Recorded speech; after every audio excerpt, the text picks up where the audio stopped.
అమ్మ నమస్తే. నమస్తే అమ్మా. అమ్మా, గృహస్థు కూడా బ్రహ్మచర్యం పాటించారు అని చెప్తుంటారు. కొన్ని సందర్భాల్లో విన్నాను కూడా నేను. అవునమ్మా. అది ఎలాంటి సందర్భాలమ్మా? అసలు బ్రహ్మచర్య శబ్దానికి అర్థం ఏమిటి? బ్రహ్మం చరతి ఇది బ్రహ్మచారి అంటే బ్రహ్మమునందు చరించేవాడు. బ్రహ్మము అంటే జ్ఞానము, బ్రహ్మము అంటే తపస్సు. చదువుకునే పిల్లాన్ని బ్రహ్మచారి అంటారు.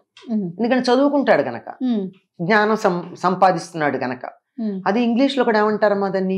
బ్యాచిలర్ ఆఫ్ ఆర్ట్స్ అంటారు. బ్యాచిలర్ అంటే బ్రహ్మచారి కదా. అవును. డిఏ అంటే ఏమిటి అర్థం? Bachelor of arts. కానీ మనం ఈ బ్యాచిలర్ ఆఫ్ ఆర్ట్స్ చదువుకున్న వాళ్ళందరూ పెళ్ళే చదువుకున్న వాళ్ళు ఉన్నారు. పూర్వకాలం చిన్నతనంలో 18 ఏళ్ళకి పెళ్లి చేసేవారు, అప్పటికి వీళ్ళు బిఏ చదువుతూ ఉండేవాళ్ళు, అంతే కదా. మరి ఏమిటిది? దీనికి సందర్భం ఏమిటి అంటే, చదువుకుంటున్నవాడనే అర్థం అండి, పెళ్లి కానివాడు అని కాదు అర్థం అక్కడ. అది అయితే బ్రహ్మచర్యం అనేటటువంటి దానికి చదువుకునే రోజుల్లో ఈ స్త్రీ సంబంధమైన, అంటే పురుషుల గురించి చెప్తూ ఉంటాం గనక, స్త్రీ సంబంధమైనటువంటి ఆలోచన లేకుండా, కామభావన లేకుండా ఉండేవాళ్ళు గనక చదువుకునే రోజుల్లో అప్పుడు వాళ్ళని బ్రహ్మచారులు అనేవారు.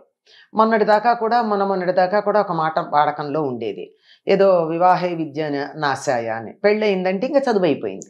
ఎందుకంటే అంతసేపు పుస్తకం తీసి చదువుతూ ఉంటే, సాహిత్యం చదువుతున్నారు అనుకోండి, అందులోను భార్య మీద భర్త మీద మనసు వెళ్ళిపోయిన తర్వాత ఇంకేం చదువుకుంటారండి? మనసంతా అక్కడే ఉంటుంది. అది మామూలుగా అంటే పరిపూర్ణంగా దృష్టి అంతా దాని మీద కేంద్రీకరించి మొత్తం సమయాన్ని చదువు కోసం కేటాయించిన వాళ్ళ సందర్భం. మరి ఇప్పుడు అట్లా కాదు కదా. పెళ్ళయ్యాక కూడా చదువుకుంటున్నారు, జీవితాంతం చదువుకునే వాళ్ళు ఉంటారు. అందువల్ల అర్థం కాదు. అంటే గురువుగారు ఆశ్రమంలో ఉన్నప్పుడు చదువుకున్న దాన్ని బ్రహ్మచర్యాశ్రమం అనేవాళ్ళు. అయ్యాక వివాహం అయ్యేది. ఇక పెళ్ళయ్యాక గృహస్థ జీవనంలో పడిపోయి జీవనోపాధి ఎలా బతకాలి, అందరూ ఉద్యోగాలు చేసేవాళ్ళు ఏం కాదనుకోండి, ఎలా బతకాలి అన్నదంతా అట్లా సాగుతూ ఉండేది, అంతా బాగానే ఉండేది. అయితే బ్రహ్మచారి అనేటటువంటి పదానికి బ్రహ్మమునందే మనస్సు కలవాడు అన్నప్పుడు, బ్రహ్మం మీద మనసు ఉన్నప్పుడు, బ్రహ్మం అనే దానికి తపస్సు అనే అర్థం కూడా ఉందన్నాం కదా. తపస్సు అంటే ఒక దాన్ని దీక్షగా చేయడం అనేది. అలా చేసేటప్పుడు కామవాసనలు అందులో ఉండకూడదు, అంటే స్త్రీ పురుష భావనలు ఉండకూడదు. అట్లా ఉండకుండా మరి పెళ్ళైన వాళ్ళకు ఉంటుందా అంటే, అలా కూడా ఉండడానికి వీలుంది అని ఒక ధర్మం చెప్పారు మనకి. ఎట్లాగంటే, వివాహమైనటువంటి వాళ్ళు సంసారం నిర్వహించటం అన్నది, అంటే భార్యాభర్తల ధర్మం, దాంపత్య ధర్మం, అంటే శారీరకమైనటువంటి దాంపత్య ధర్మం ఏదైతే ఉందో అది ఎప్పుడెప్పుడు నిర్వర్తించవచ్చు, ఎప్పుడు నిర్వర్తించకూడదు అన్న దానికి కొన్ని నియమాలు ఉన్నాయి మనకి. మన శాస్త్రం చెప్తాం, చాలా స్పష్టంగా ఉంది మనకి. పురాణాలు చదివితే తెలుస్తుంది కదమ్మా. ఆవిడ దితి వెళ్ళి నాకు సంతానం కావాలని అడిగితే, ఇది అసుర సంధ్య వేళ, ఈ సమయంలో కూడదు అని చెప్తాడు. అంటే ఆ సమయంలో కూడదన్నది అదొకటే మనకి తెలుసు. అవును.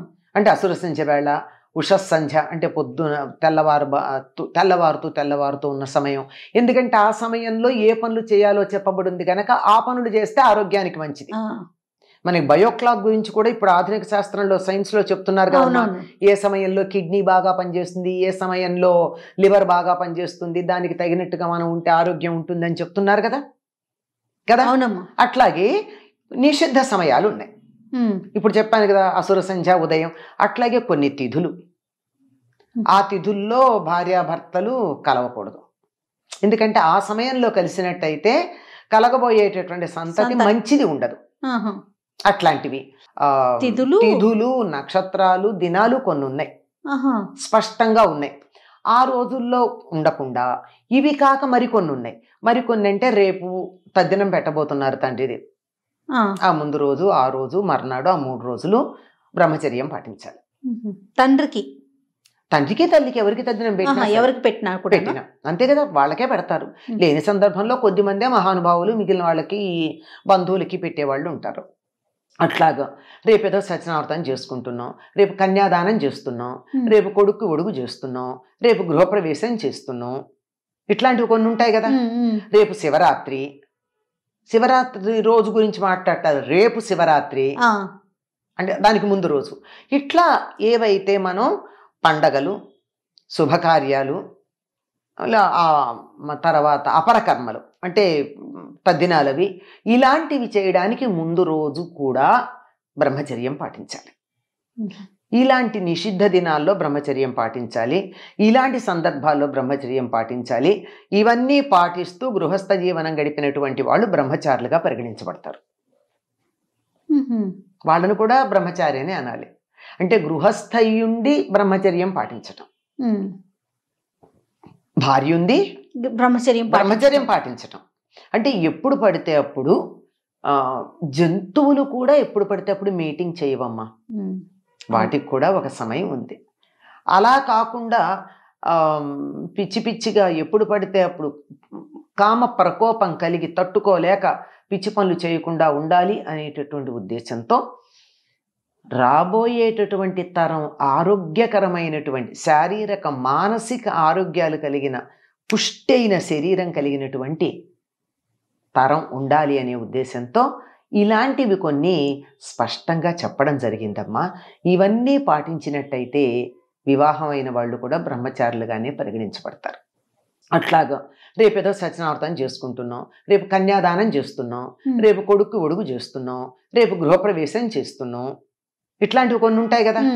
రేపు శివరాత్రి రోజు గురించి మాట్లాడతారు. రేపు శివరాత్రి అంటే దానికి ముందు రోజు.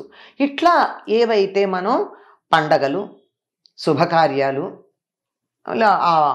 తర్వాత అపరకర్మలు అంటే తద్దినాలవి, ఇలాంటివి చేయడానికి ముందు రోజు కూడా బ్రహ్మచర్యం పాటించాలి. ఇలాంటి నిషిద్ధ దినాల్లో బ్రహ్మచర్యం పాటించాలి, ఇలాంటి సందర్భాల్లో బ్రహ్మచర్యం పాటించాలి. ఇవన్నీ పాటిస్తూ గృహస్థ జీవనం గడిపినటువంటి వాళ్ళు బ్రహ్మచారులుగా పరిగణించబడతారు. వాళ్ళను కూడా బ్రహ్మచారి అని అనాలి. అంటే గృహస్థయుండి బ్రహ్మచర్యం పాటించటం, భార్య ఉంది బ్రహ్మచర్యం పాటించటం. అంటే ఎప్పుడు పడితే అప్పుడు జంతువులు కూడా ఎప్పుడు పడితే అప్పుడు మీటింగ్ చేయవమ్మా, వాటికి కూడా ఒక సమయం ఉంది. అలా కాకుండా పిచ్చి పిచ్చిగా ఎప్పుడు పడితే అప్పుడు కామ ప్రకోపం కలిగి తట్టుకోలేక పిచ్చి పనులు చేయకుండా ఉండాలి అనేటటువంటి ఉద్దేశంతో రాబోయేటటువంటి తరం ఆరోగ్యకరమైనటువంటి శారీరక మానసిక ఆరోగ్యాలు కలిగిన పుష్టి అయిన శరీరం కలిగినటువంటి తరం ఉండాలి అనే ఉద్దేశంతో ఇలాంటివి కొన్ని స్పష్టంగా చెప్పడం జరిగిందమ్మా. ఇవన్నీ పాటించినట్టయితే వివాహమైన వాళ్ళు కూడా బ్రహ్మచారులుగానే పరిగణించబడతారు. నమస్తే అమ్మా. నమస్తే అమ్మా.